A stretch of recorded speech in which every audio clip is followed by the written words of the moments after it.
AP cabinet meeting లో పలు కీలక అంశాలపై చర్చ జరుగుతోంది. సీఎం చంద్రబాబు అధ్యక్షతన సచివాలయంలో ఏపీ కేబినెట్ మీటింగ్ కొనసాగుతోంది. ఈ భేటీలో పలు కీలక అంశాలపై చర్చిస్తున్నారు. ఎస్ఐబిపి ఆమోదించిన 1,82,162 కోట్ల పెట్టుబడులకు మంత్రివర్గం గ్రీన్ సిగ్నల్ ఇవ్వనుంది. ఈ పెట్టుబడులతో 2,63,411 మందికి ఉద్యోగాలు లభించబోతున్నాయని ప్రభుత్వం చెబుతోంది. నెల్లూరు జిల్లా రామాయపట్నంలో 6,000 ఎకరాల్లో 96,862 కోట్ల పెట్టుబడితో బీపీసీఎల్ భారీ రిఫైనరీ ఏర్పాటుకు ఆమోదం తెలుపబోతోంది కేబినెట్. ఈ రిఫైనరీ ఏర్పాటుతో 2,400 మందికి ఉపాధి లభించబోతోంది. మొత్తం 9 మిలియన్ మెట్రిక్ టన్నుల సామర్థ్యంతో 5 బ్లాకుల్లో రానున్న ఈ ప్రాజెక్టులో township, learning centre, refinery, petrochemical units, crude oil terminal, green H2 administration బ్లాకులు నిర్మించబోతున్నారు. వచ్చే 20 ఏళ్లలో ఈ ప్రాజెక్టు ద్వారా రాష్ట్రానికి 88,747 కోట్ల ఆదాయం రాబోతోంది. ఇక 2029లోగా ఈ ప్రాజెక్టు మొత్తం పూర్తి కాబోతోంది. ఇక విశాఖపట్నంలోని మిలీనియం టవర్స్ లో 2,08,280 చదరపు అడుగుల విస్తీర్ణంలో టీసీఎస్ 80 కోట్ల ఇన్వెస్ట్మెంట్ కు ఆమోదం తెలుపబోతోంది. టీసీఎస్ పెట్టుబడులతో 2,000 మందికి ఉద్యోగాలు రాబోతున్నాయి. టీసీఎస్ ప్రతిపాదనకు ఏపీ కేబినెట్ ఇవాళ ఆమోదం తెలుపబోతోంది. ఇక శ్రీ సత్యసాయి జిల్లా గుడిపల్లిలో ఆజాద్ మొబిలిటీ ఇండియా లిమిటెడ్ సంస్థ ఎలక్ట్రిక్ 3 వీలర్ ట్రక్కులు, బస్సులు, బ్యాటరీ ప్యాక్ల కోసం 1,046 కోట్ల పెట్టుబడులు పెట్టబోతోంది. దీనికి కేబినెట్ ఇవాళ ఆమోదం తెలుపబోతోంది. అంతేకాదు అనకాపల్లి జిల్లా రాంబిల్లిలోని 106 ఎకరాల్లో Balaji action build well private limited సంస్థ పెట్టే 1,174 కోట్ల పెట్టుబడులకు కూడా మంత్రిమండలి ఆమోద ముద్ర వేయబోతోంది.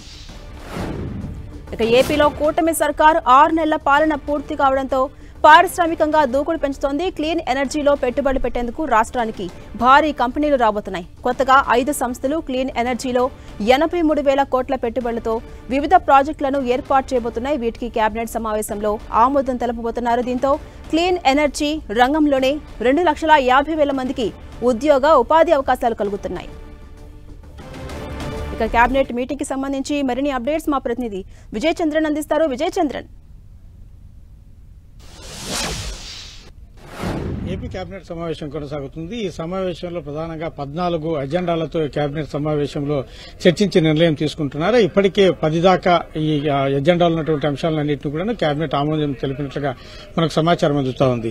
ఈ కేబినెట్ లో సంబంధించి ప్రధానంగా మనం చూస్తే కనుక అమరావతికి 2,700 కోట్ల రూపాయలకు విలువైనటువంటి 2 ఇంజనీరింగ్ పనులకు కేబినెట్ ఆమోదం తెలిపింది. అలాగే తిరుపతిలో ఈఎస్ఐ ఆసుపత్రికి సంబంధించి 50 పడకల ఆసుపత్రిని 100 పడకల ఆసుపత్రిగా అప్గ్రేడ్ చేసేందుకు కేబినెట్ ఆమోదం తెలిపింది. వీటితో పాటు ఏపీ ఎంఆర్యుడిఏ చట్టం 2016లో భవనాల లేఅవుట్ల అనుమతులకు ఏదైతే గనక దానికి సంబంధించినటువంటి సవరణ ఏదైతే ఉందో ఆ సవరణకు కేబినెట్ ఆమోదం తెలిపింది. పుటాపురం ఏరియా డెవలప్మెంట్ అథారిటీలో 14 నూతన పోస్టులకు అనుమతి మంజూరు చేస్తూ కేబినెట్ లో ఆమోదం తీసుకున్నారు. అలాగే గుంటూరు జిల్లా పత్తిపాడు మండలం నందిపాలెం గ్రామాల్లో 6.5 ఎకరాల్లో 100 బెడ్డెడ్ల ఈఎస్ఐసి ఆసుపత్రి నిర్మాణానికి కేబినెట్ గ్రీన్ సిగ్నల్ ఇచ్చింది. వీటితో పాటు అజెండా పూర్తయ్యాక సీఎం తన డ్రీమ్ ప్రాజెక్ట్ అని పేర్కొన్నటువంటి ఏదైతే కనుక నదుల అనుసంధానం ఏదైతే ఉందో దానికి సంబంధించి Godavari to Banakacherla infrastructure of reverse పైన కేబినెట్ లో చర్చ జరుగుతుంది. దాని మీద కూడా సీఎం చంద్రబాబు నాయుడు నిర్ణయం తీసుకున్నారు. గడిచిన 6 నెలల పాలనలో మంత్రుల యొక్క పనితీరు, వారి యొక్క పెర్ఫార్మెన్స్ ఏ విధంగా ఉంది అనే దాని మీద చంద్రబాబు నాయుడు ఇప్పటికీ ఒక రిపోర్ట్ తెప్పించుకుని ఉన్నారు.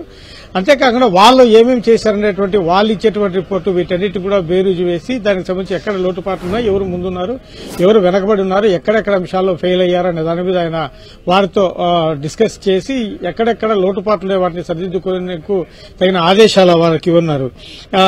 వీటితో పాటు ఎస్ఐపిబి ఆమోదించినటువంటి 1,82,162 కోట్ల పెట్టుబడులకు కేబినెట్ ఆమోదం తెలపనుంది. ఈ పెట్టుబడుల వల్ల 2,63,411 మందికి ఉద్యోగాలు వస్తాయని చెప్పేసి ప్రభుత్వం చెబుతా ఉంది. దీనికి సంబంధించినటువంటి వ్యవహారంలో కేబినెట్ ఆమోదం తెలుపనుంది.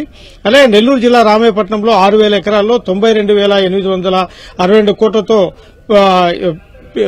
బీపీసీఎల్ భారీ రిఫైనరీ ఏర్పాటు చేయనుంది. దీనికి సంబంధించినటువంటి అంశం మీద కూడా కేబినెట్ ఆమోదం తెలుపుతుంది. కేబినెట్ లో అంటే విశాఖపట్నంలో మిలినియం టవర్స్ కు సంబంధించి 2,08,280 చదరపు అడుగుల విస్తీర్ణంతో టీఎస్సీ పెట్టుబడులకు కేబినెట్ ఆమోదం తెలపనుంది. అలాగే సత్యసాయి జిల్లా Guntupalli Azad mobility India limited సంస్థ ఎలక్ట్రిక్ కి సంబంధించిన 3 వీలర్స్ 2 వీలర్స్ ట్రక్కులు ఏవైతే ట్రక్కులు తర్వాత బస్సులు వాటికి సంబంధించిన బ్యాటరీల ప్యాక్లను ఈ సంస్థ 1,048 కోట్లతో పెట్టుబడి పెట్టింది. దీని మీద కూడా కేబినెట్ ఆమోదం తెలిపింది. రాష్ట్రంలో కొత్తగా 5 సంస్థలకు క్లీన్ ఎనర్జీలో 83,000 కోట్ల రూపాయలతో పెట్టుబడులకు కేబినెట్ కూడా ఆమోదం తెలుపనుంది. Right, thank you Vijay Chandran.